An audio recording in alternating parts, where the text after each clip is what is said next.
ಯಾರ ಹತ್ರ ದುಡ್ಡಿದೆ ದೇವ್ರ ಪಕ್ಕದಲ್ಲೇ ಕೂರಿಸ್ಬಿಡ್ತಾರೆ. ಬೇಕಾದ್ರೆ ಅವರು ಇವರು ಧರ್ಮ ಜಾತಿ ಇದೆಲ್ಲ ಇಲ್ವೇ ಇಲ್ಲ ದೇವಸ್ಥಾನದಲ್ಲಿ. ಬಿಡಿ, ಈಗ ದುಡ್ಡಿದ್ಯಾ ದೇವ್ರ ಪಕ್ಕದಲ್ಲೇ ಕುತ್ಕೊಳಪ್ಪ. ನೀನು ದುಡ್ಡಿಲ್ವಾ ದೇವರಿಂದ 100 ಅಡಿ ದೂರದಲ್ಲಿ ಅಂತವ್ರನ್ನ ದೇವ್ರನ್ನ ನೋಡಕ್ ಬಿಟ್ಟಿರಲ್ಲ. ಇನ್ನ ಮುಂದೆ ಹಿಂಗ್ ಹೆಜ್ಜೆ ಇಡ್ತಾ ಇರ್ತಾರೆ, ಹೇಳ್ಬಿಟ್ಟಿರ್ತಾರೆ. ಹೇಳಿದ ತಕ್ಷಣ ದೇವ್ರು ನೋಡಕ್ ಆಗಿರಲ್ಲ. ಅಯ್ಯೋ ದೇವ್ರನ್ನೇ ನೋಡ್ಲಿಲ್ಲ ಸುಮ್ನೆ ತೆಳ್ಬಿಟ್ರಲ್ಲ ಅನ್ಕೊಂಡು ಜನ ಬೈಕೊಂಡು ಹೋಗುವಂತ ಜಾಗಗಳಾಗೋಗ್ಬಿಟ್ಟಿದೆ.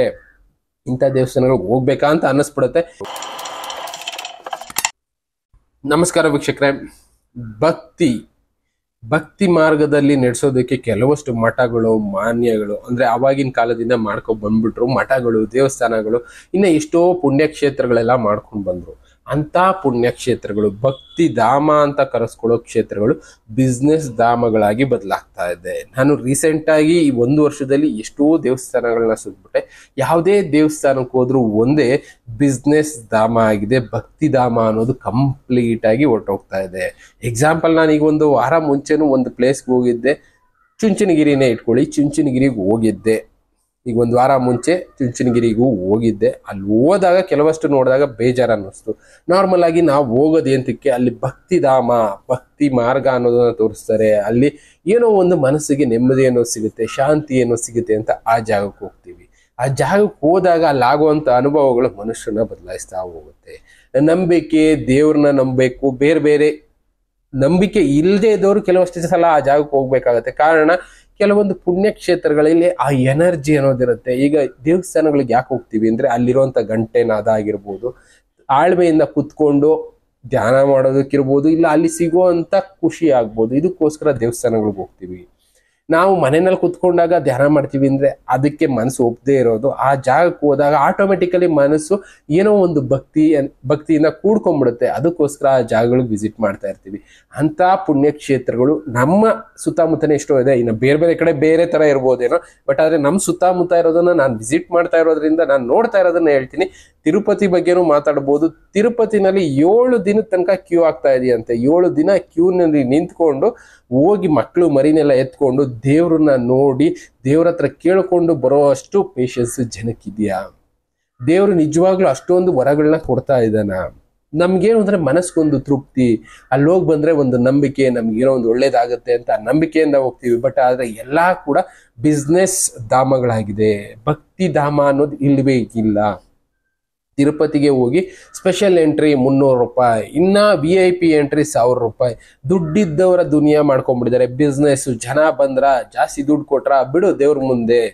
ದೇವ್ರು ಹೇಳಿದನ ಈ ತರ ಇಷ್ಟು ದುಡ್ಡು ತಗೊಂಡು ನನ್ ಮುಂದೆ ಕಳ್ಸು, ದುಡ್ಡಿರೋನ್ನ ಬಡವನ್ನ ಅಲ್ಲೇ ಇಡು ಅಂತ ಹೇಳಿದನ. ಬಡವ ದೂರದಿಂದ ನೋಡ್ಕೊಂಡು ಹೋಗ್ಲಿ, ದುಡ್ಡಿರೋರು ನನ್ನ ಹತ್ರದಿಂದ ನೋಡ್ಕೊಂಡು ಹೋಗ್ಲಿ, ಹತ್ರ ಬಂದವ್ರಿಗೆ ಜಾಸ್ತಿ ವರಗಳು ಕೊಡ್ತೀನಿ ಅಂತ ದೇವ್ರು ಹೇಳಿದಾನ. ಜನ ಯಾಕೆ ಇನ್ನ ಬದಲಾಗ್ತಾ ಇಲ್ಲ? ತಿರುಪತಿ ಅಂತ ಅಲ್ಲ, ಈಗ ಧರ್ಮಸ್ಥಳಕ್ಕೆ ಹೋದ್ರು ಅದೇ, ಅಲ್ಲೂ ಕೂಡ ಸ್ಪೆಷಲ್ ಎಂಟ್ರಿ, VIP ಎಂಟ್ರಿ ಎಲ್ಲ ಬಂದ್ಬಿಟ್ಟಿದೆ.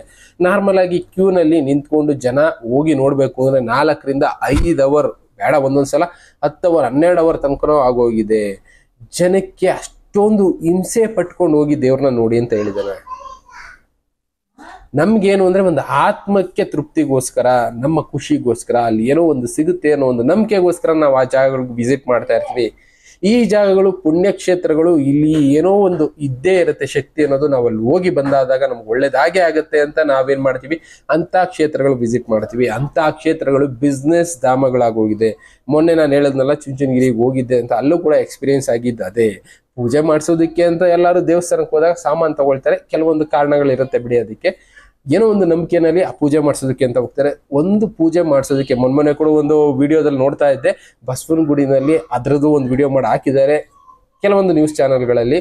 50 ರೂಪಾಯಿ ಪೂಜೆ ಸಾಮಾನಿಗೆ 200 ರೂಪಾಯಿ ಚಾರ್ಜ್ ಮಾಡ್ತಾ ಇದ್ದಾರೆ ದೇವಸ್ಥಾನದ ಮುಂದೆ. ಇಲ್ಲೂ ಕೂಡ ಅದೇ ತರನೇ. ಒಂದು ತೆಂಗಿನಕಾಯಿ 5 ರೂಪಾಯಿ, ಗಂಧದ ಕಡ್ಡಿ 5 ರೂಪಾಯಿ, ಎಲೆ ಅಡಿಕೆಗೆ 100 ರೂಪಾಯಿ ಚಾರ್ಜ್ ಮಾಡ್ತಾರೆ. ಓಕೆ, 50 ರೂಪಾಯಿ ಅವ್ರು ತಿನ್ಕೊಳ್ಳಿ, ಬದುಕೊಳ್ಳಿ ಬಿಡಿ ಅನ್ಬೋದು. ಇನ್ನ ಅದಾದ್ಮೇಲೆ ಒಳಗಡೆ ಹೋದ್ರೆ ಪೂಜೆ ಚೀಟಿ ಸಪರೇಟು. ತೆಂಗಿನಕಾಯಿ ಒಡೆಯೋದಕ್ಕೆ 10 ರೂಪಾಯಿ. ಮಾಮೂಲಿ ತೆಂಗಿನಕಾಯಿ ಒಡೆಯೋದಕ್ಕೆ ಏನಿದೆ, ತೆಂಗಿನಕಾಯಿಗೆ ಅಲ್ಲಿ 20 ರೂಪಾಯಿ ತೆಂಗಿನಕಾಯಿಗೆ 50 ರೂಪಾಯಿ ಕೊಟ್ಟು ಬಂದಿರ್ತೀವಿ. ಇಲ್ಲಿ ಆ ತೆಂಗಿನಕಾಯಿ ಒಡೆಯೋದಕ್ಕೆ 10 ರೂಪಾಯಿ ಟಿಕೆಟ್ ತಗೋಬೇಕಂತೆ. ಇದನ್ನೇ ಹೇಳ್ತಾರೆ ನಾನು ಬಿಸ್ನೆಸ್ ಧಾಮ ಅಂತ.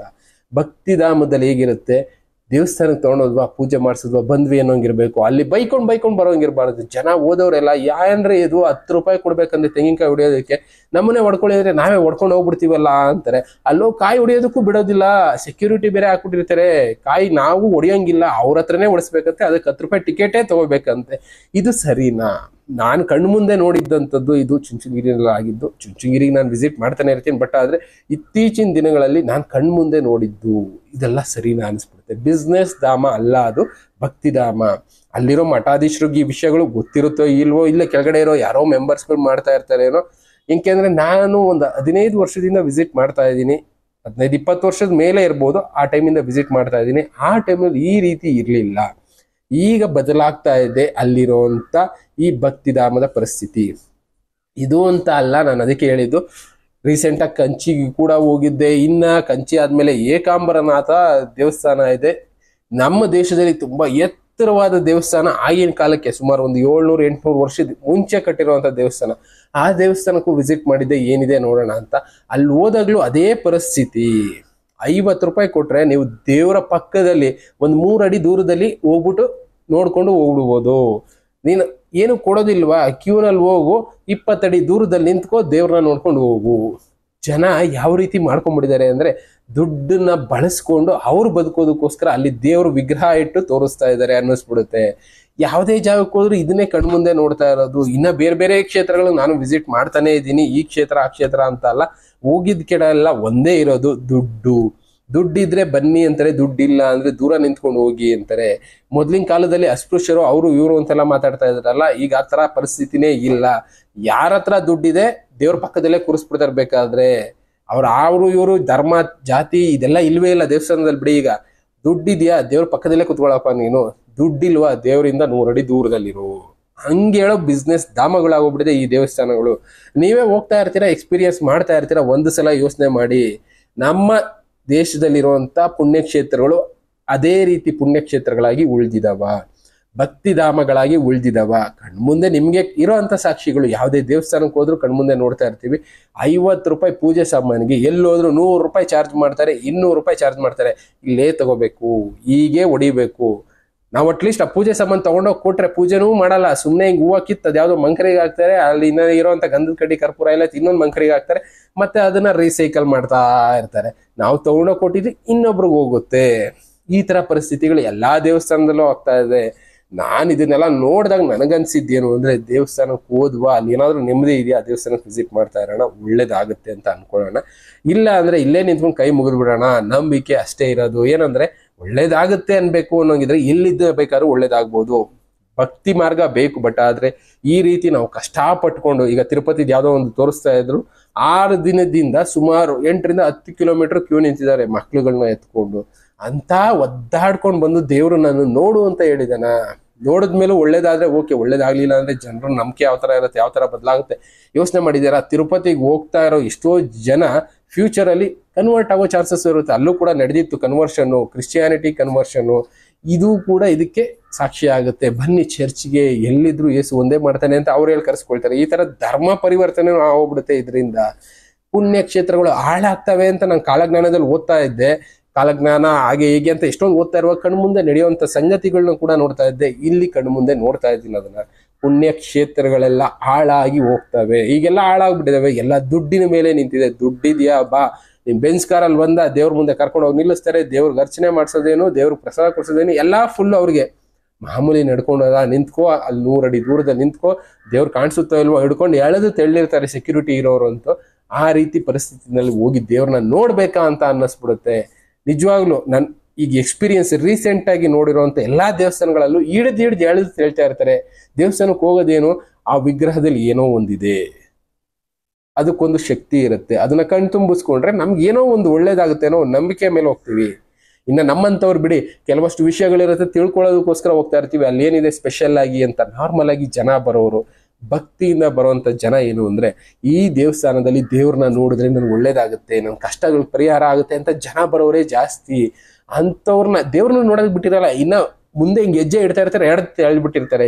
ಹೇಳಿದ ತಕ್ಷಣ ದೇವ್ರು ನೋಡಕ್ ಆಗಿರಲ್ಲ. ಅಯ್ಯೋ ದೇವ್ರನ್ನೇ ನೋಡ್ಲಿಲ್ಲ, ಸುಮ್ನೆ ತೆಳ್ಬಿಟ್ರಲ್ಲ ಅನ್ಕೊಂಡು ಜನ ಬೈಕೊಂಡು ಹೋಗುವಂತ ಜಾಗಗಳಾಗೋಗ್ಬಿಟ್ಟಿದೆ. ಇಂಥ ದೇವಸ್ಥಾನಗಳಿಗೆ ಹೋಗ್ಬೇಕಾ ಅಂತ ಅನ್ನಿಸ್ಬಿಡುತ್ತೆ. ಇದಕ್ಕೆ ಸ್ವಲ್ಪನಾದ್ರೂ ಆ ದೇವಸ್ಥಾನದ ಕಮಿಟಿಗಳಿರುತ್ತೆ, ಟ್ರಸ್ಟ್ಗಳಿರುತ್ತೆ, ದುಡ್ಡು ಮಾಡೋದು ಒಂದೇ ಇವರ ಉದ್ದೇಶ ಆಗಬಾರದು. ಆದಷ್ಟು ಜನ ಬರೋದು ಅಲ್ಲಿ ಭಕ್ತಿ ಮಾರ್ಗಕ್ಕೋಸ್ಕರ, ಭಕ್ತಿ ಅನ್ನೋದು ಜನರಲ್ಲಿ ಹುಟ್ಲಿ ಅನ್ನೋದಕ್ಕೋಸ್ಕರ, ಇನ್ನು ಜನರಿಗೆ ಒಳ್ಳೆ ವಿಷಯಗಳನ್ನ ತಿಳಿಸೋದಕ್ಕೋಸ್ಕರ. ಇದನ್ನೆಲ್ಲ ನೋಡಿದ್ರೆ ಜನ ಪರಿವರ್ತನೆ ಹೋಗ್ಬಿಡ್ತಾರೆ, ಬೇರೆ ರೀತಿ ತಿರ್ಕೊಂಡ್ಬಿಡ್ತಾರೆ. ಅಂಥದಕ್ಕೆಲ್ಲ ಈ ಭಕ್ತಿ ಧಾಮಗಳು ಕಾರಣ ಆಗ್ತಾ ಇದೆ. ಮುಂದೆ ಇದೇ ರೀತಿ ಹೋದ್ರೆ ಜನ ಪೂಜೆ ಮಾಡೋದನ್ನ ನಿಲ್ಸೋ ಕಾಲ ಬಂದ್ಬಿಡುತ್ತೆ. ದೇವ್ರ ಮೇಲೆ ನಂಬಿಕೆ ಅನ್ನೋದು ಹೊರಟೋಗುತ್ತೆ. ಮನುಷ್ಯನಿಗೆ ನಂಬಿಕೆ ಅನ್ನೋದು ಯಾವಾಗ ಹೋಗುತ್ತೋ ಆವಾಗ ಮನುಷ್ಯನ ದಾರಿ ಯಾವ್ಯಾವ ರೀತಿ ಬೇಕಾದ್ರೂ ಹೋಗ್ಬೋದು. ಭಯ ಅನ್ನೋದು ಇವತ್ತು ಮನುಷ್ಯನ ಕಾಡ್ತಾ ಇದೆ. ಇದರಿಂದಾನೇ ಮನುಷ್ಯ ಒಂದು ಒಳ್ಳೆ ದಾರಿನಲ್ಲಿ ಹೋಗ್ಬೇಕು ಅಂತಾನೆ ದೇವಸ್ಥಾನಗಳಿಗೆ ವಿಸಿಟ್ ಮಾಡ್ತಾನೆ. ಅದೆಲ್ಲ ಬಿಟ್ಬಿಟ್ಟ ಅಂದ್ರೆ ಮನುಷ್ಯನ ಕಂಟ್ರೋಲ್ ಮಾಡೋದಕ್ಕಾಗೋದಿಲ್ಲ. ಅಂತ ದಾರಿಗೆ ಮನುಷ್ಯ ಹೊರಟೋಗ್ತಾನೆ. ಅಂತ ದಾರಿಗೆ ಹೋಗ್ಬಾರ್ದು ಅಂದ್ರೆ ಸ್ವಲ್ಪ ಈ ಮಠಗಳು, ಇನ್ನ ಈ ಟ್ರಸ್ಟ್ಗಳು, ಈ ಪುಣ್ಯಕ್ಷೇತ್ರದವರು ಸ್ವಲ್ಪನಾದ್ರೂ ಯೋಚನೆ ಮಾಡಬೇಕು. ಬಿಸ್ನೆಸ್ ಮಾಡ್ಲಿ ಬೇಡ ಅನ್ನಲ್ಲ, ಆದ್ರೆ ಬಿಸ್ನೆಸ್ಗಿಂತ ಜಾಸ್ತಿ ಯಾವ ಕೆಲಸ ಮಾಡಬೇಕು, ಎಂತಕ್ಕೋಸ್ಕರ ಅದು ನಡೀತಾ ಇದೆ, ಅದ್ರ ಉದ್ದೇಶ ಏನೋ ಅವುಗಳನ್ನ ಉಳಿಸ್ಕೊಳ್ಳೋ ಕೆಲಸ ಮಾಡಲಿ ಅಂತ ಅಷ್ಟೇ ಹೇಳೋದಕ್ಕೆ ಇಷ್ಟಪಡ್ತೀನಿ. ಈ ದೇವಸ್ಥಾನ ಆ ದೇವಸ್ಥಾನ ಅಂತ ಯಾವುದೇ ದೇವಸ್ಥಾನದ ಪರವಾಗಿ ಮಾತಾಡ್ತಾ ಇಲ್ಲ. ನಾನು ವಿಸಿಟ್ ಮಾಡಿದ್ದು ಸುಮಾರು 30-32 ದೇವಸ್ಥಾನ ಒಂದು ವರ್ಷದಲ್ಲಿ ವಿಸಿಟ್ ಮಾಡಿದ್ದೀನಿ. ಎಲ್ಲಾ ದೇವಸ್ಥಾನದಲ್ಲೂ ಒಂದೇ ಪರಿಸ್ಥಿತಿ. ದುಡ್ಡು ಕೊಟ್ರೆ ದೇವ್ರ ಪಕ್ಕದಲ್ಲಿ, ದುಡ್ಡಿಲ್ವಾ ದೇವರಿಂದ ಒಂದು ಅದೇ ಹೇಳದ್ನಲ್ಲ, ಬಾಗಿಲಿಂದ ಆಚೆ ನಿಂತ್ಕೊಂಡು ನೋಡ್ಕೊಂಡು ಹೋಗಿ ಅನ್ನೋ ಪರಿಸ್ಥಿತಿ. ಪೂಜಾರಿಗಳು ಮಾಡ್ತಾ ಇರೋಂಥ ಕೆಲಸ ಅದನ್ನ ಬದಲಾಯಿಸೋ ಕೆಲಸ ಮಾಡಿ. ಎಲ್ಲರಿಗೂ ಆದಷ್ಟು ಒಂದೇ ಪದ್ಧತಿ ಇರಲಿ. VIP-ನವರು ದೇವ್ರ ಪಕ್ಕದ ಲೈನಲ್ಲಿ ಹೋಗೋದು, ಇನ್ನು ದುಡ್ಡಿಲ್ಲದೆ ಇದ್ದವರು ದೇವರಿಂದ ಅದೆಷ್ಟೋ ದೂರದಲ್ಲಿ ನಿಂತ್ಕೊಂಡು ನೋಡ್ಕೊಂಡು ಹೋಗೋದು. ಕಾಣಿಸೋದೇ ಇಲ್ವೇನೋ, ಅವ್ರ ಮುಂದೆ ಅವರೇ ನೋಡ್ಕೊಂಡು ಹೋಗ್ತಾ ಇರ್ತಾರೇನೋ ಅನ್ನೋ ಪರಿಸ್ಥಿತಿ ಜನರಲ್ಲಿ ಹುಟ್ಟದೇ ಇರೋಗಾಗ್ಲಿ ಅಂತ ಅಷ್ಟೇ ಕೇಳ್ಕೊಳ್ತೀನಿ. ಆದಷ್ಟು ಇಂಥ ವಿಷಯಗಳನ್ನ ಅಂತ ಟ್ರಸ್ಟ್ಗಳಿಗೆ, ಈಗ ಬಿಸ್ನೆಸ್ ಮಾಡ್ತಾ ಇದಾರಲ್ಲ, ಭಕ್ತಿ ಧಾಮದ ಬದಲು ಬಿಸ್ನೆಸ್ ಧಾಮಗಳು ಮಾಡ್ಕೊಂಡಿದಾರಲ್ಲ, ಅಂತ ಮೆಂಬರ್ಸ್ಗೆ ವಿಡಿಯೋಗಳನ್ನ ತಲುಪಿಸೋದ್ರಿಂದ ಮುಂದಿನ ದಿನಗಳಲ್ಲಿ ಅಟ್ಲೀಸ್ಟ್ ಸ್ವಲ್ಪನಾದ್ರೂ ಬದಲಾವಣೆ ಆಗುತ್ತೇನೋ, ಪುಣ್ಯಕ್ಷೇತ್ರಗಳು ಕೆಲವೊಂದಾದ್ರೂ ಉಳ್ಕೊಳ್ಳುತ್ತೇನೋ ಅಂತ ಅನ್ಸುತ್ತೆ. ಅದಕ್ಕೋಸ್ಕರ ನಿಮಗೆ ತಿಳಿಸ್ತಾ ಇದ್ದೀನಿ. ಇನ್ನ ಅದನ್ನ ಬಿಟ್ಟು ನಮಗೆ ಪುಣ್ಯಕ್ಷೇತ್ರನೂ ಬೇಡ, ನಿನ್ ಕತೆ ಪುರಾಣನೂ ಬೇಡ, ನಾವು ಬಿಸ್ನೆಸ್ಸೇ ಮಾಡ್ತೀವಿ ಅನ್ನೋರು ನಾವೇನು ಮಾಡೋದಕ್ಕಾಗೋದಿಲ್ಲ. ಅಲ್ಲಿ ಹೋಗೋ ಜನಕ್ಕೂ ಏನು ಹೇಳೋದಕ್ಕೂ ಆಗೋದಿಲ್ಲ. ಅವ್ರ ಮನಸ್ಸಿಗೆ ಬಿಟ್ಟಿದ್ದು ದೇವ್ರು ಎಲ್ಲಿದ್ರು ಒಳ್ಳೇದು ಮನೆ ಮಾಡ್ತಾನೆ ಅನ್ನೋ ನಂಬಿಕೆನಲ್ಲಿ ಬದುಕೋರು. ಆದಷ್ಟು ಇಂಥದ್ದನ್ನ ಫಾಲೋ ಮಾಡಿ. ಇನ್ನು ಉಳಿದಿದ್ದು ನಿಮಗೆ ಬಿಟ್ಟಿದ್ದು ಇದೇ ರೀತಿ ಎಷ್ಟೋ ವಿಷಯಗಳಿದೆ ಡಿಸ್ಕಸ್ ಮಾಡೋವಂಥದ್ದು ಮಾಡ್ತಾ ಹೋಗ್ತಾ ಇರ್ತೀನಿ. Thank you. ಮತ್ತೆ ಸಿಗ್ತೀನಿ. Good by.